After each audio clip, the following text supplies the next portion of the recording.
Back on In Focus, Saftu, the South African Federation of Trade Union, is the next organization to have joined the chorus of those who have commended the work done by the Department of Employment and Labour in addressing the non-compliance by employers to the labour laws of the country. They call this a very good first step in the right direction in the upholding of the rights of workers. We're joined now by Zwelinzima Vavi for more on that conversation. Tatu Vavi, good to have you, and thank you very much for your time. If we look at just these numbers, tell you that there is 49% non-compliance. A lot of it, in fact, 72% of the non-compliance happens in Gauteng.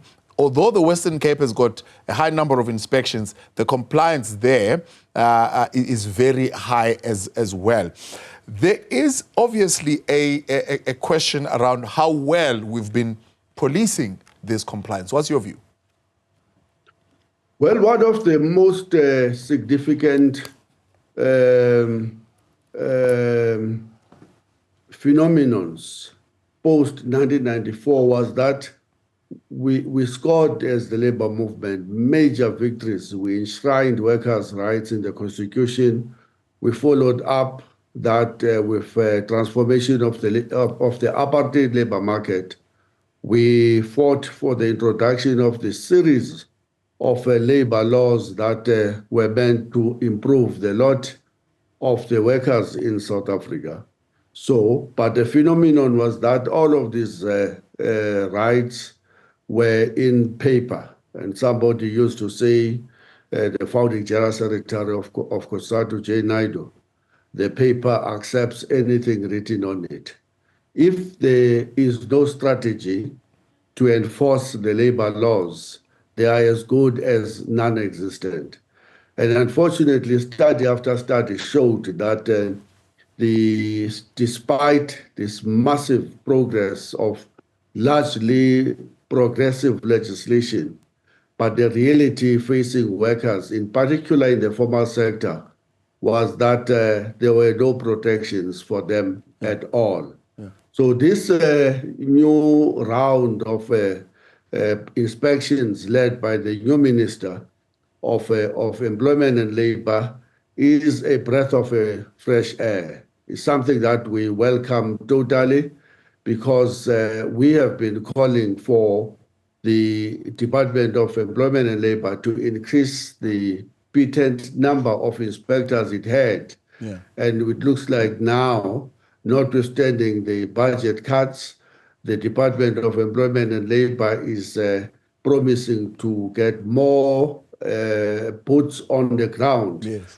To use the Minister of Police. Some 20,000 inspectors going to be recruited. It's not a guarantee of compliance. The DG, I was speaking to him yesterday, he says they would rather yes, get the inspectors, but put a whole lot more emphasis on compliance education. I mean, if you look at some of the laws that are being broken here, is around basic conditions of employment, is around the National Minimum Wage, is around Occupational Health and Safety Act, of course, is around the Immigration Act as well, and the compensation of the workers and actually paying contributions of pension fund and so on and so forth. Is that something that you think employers need to be educated on? They don't know what they need to do. I mean, if you are embarking on employing people in South Africa, these are the three basic things that you must know: the Labour Act, the Employment Equity Act, the Basic Conditions of Employment Act. No, they know. They are deliberately sidelining those victories workers' scores in the negotiations. And by the way, all of these acts that you are mentioning were not or did not fall from the sky like manna. They were fought for. There was a strike for each one of them to make even the offerings of the government improved and to crush the resistance of the employers to those progressive legislations. And so they do know of their existence. A lot of them do have lawyers employed, and or they do outsource that responsibility to powerful law firms to defend them. They're acting stupid, as if they don't know them when they are chasing profits. at the expense of sidelining these rights workers have scored. So this is a welcome development. I mean, this new minister is quite a big promise in that context, and we want to commend her and the team that she's working with. Next week, she's convening a big conference of inspectors in Durban. We will attend to honor and to speak about what needs more to be done. And you remember, the call we're making continuously as the Federation is that all unions must do everything that they can to supplement and to help to complement the work that the Department of Employment and Labor is doing by ensuring that they too, wherever they are organized, do not tolerate non-compliance by the employers. And in particular, make sure that there is a compliance of the employment equity. It is in the employment equity and where we have been lacking as the country. And that's reflected in the numbers that the Employment Equity Commission keeps on issuing every year that shows that most of the firms do not want to submit the reports. Most of them do not outline their plans of how they're going to ensure there's equity in the workplace, and most of them are resisting change. There is an active glass ceiling, not only for women, but for Black people in general, in many of the firms that are organizing or that are making massive profits in South Africa, reflected on the fact that still 67% of all senior management positions are occupied by white males.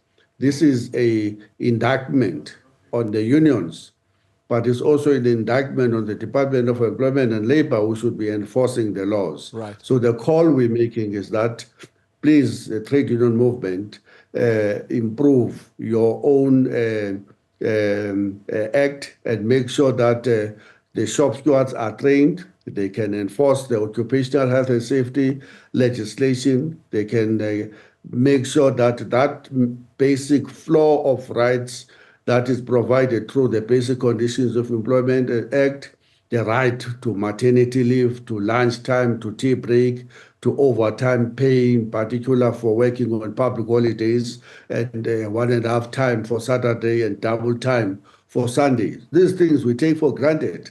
These things were fought for by the 1973 generation of workers who started the ball rolling in Durban through the strikes that, before we know it, saw the reemergence of the democratic Black trade unions in South Africa. Yeah. We can't allow employers to roll back all of those Yes. just through sheer non-compliance. The rates, of course, will not complete the whole thing, not be the complete solution, especially if we are going to talk about the other sore point. Out of 1,941 foreign nationals raided, only 81 were found to be undocumented. Now, it's always debated whether they are foreign nationals who are occupying jobs that South Africans should be occupying.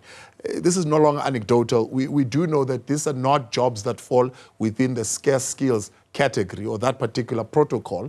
DG says, yes, we do find that there are employers who are hiring foreign nationals in those positions.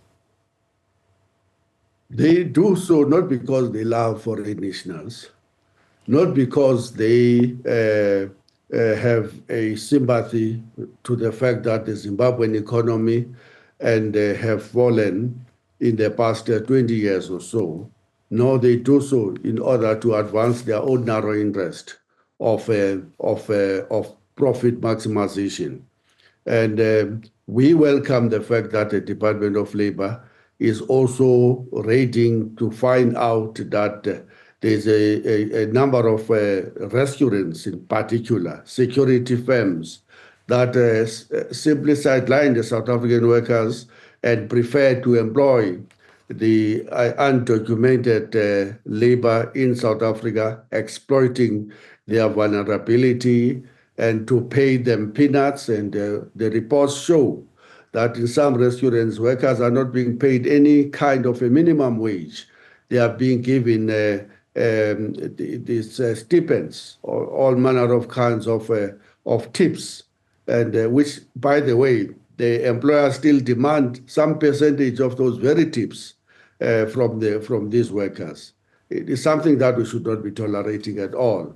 There's, however, one important matter that is emerging from the statistics this far, and that is that even though the problem of employers employing undocumented labor, and that the department is exposing this, but at the same time, I'm sure workers are seeing that those who are totally xenophobic are totally exaggerating the presence of undocumented labor in South Africa. The Department of Labor is not finding out that 70, 80, 90, 30, 20% of the people employed are foreign workers. It's a small number in comparison to the type of noise that you hear in the social media. But still, we insist as Saftu, whilst we're totally against xenophobia, but and totally accepting that migration will always be part of any development all over the world. And South Africa is not an island and will not be excluded from this international phenomenon. But at the same time, we insist that the employers must be punished for employing undocumented labor in South Africa, and because in that way, they do pit South African workers against the foreign workers, and they do laugh when there are clashes over a competition of these migrant resources, economic resources and opportunities, and we should not allow that at all. Yeah. And a call must be made that any employer that seeks to employ foreign workers must follow the procedures and must in particular comply with the regulations that list the scarce skills that could be recruited into the South African labor market. The rules apply here in South Africa, and just like they must apply everywhere else in the world. Dr. Vavi, much appreciated. Thanks so much for coming on. That is Zwelinzima Vavi, the General Secretary of Saftu there.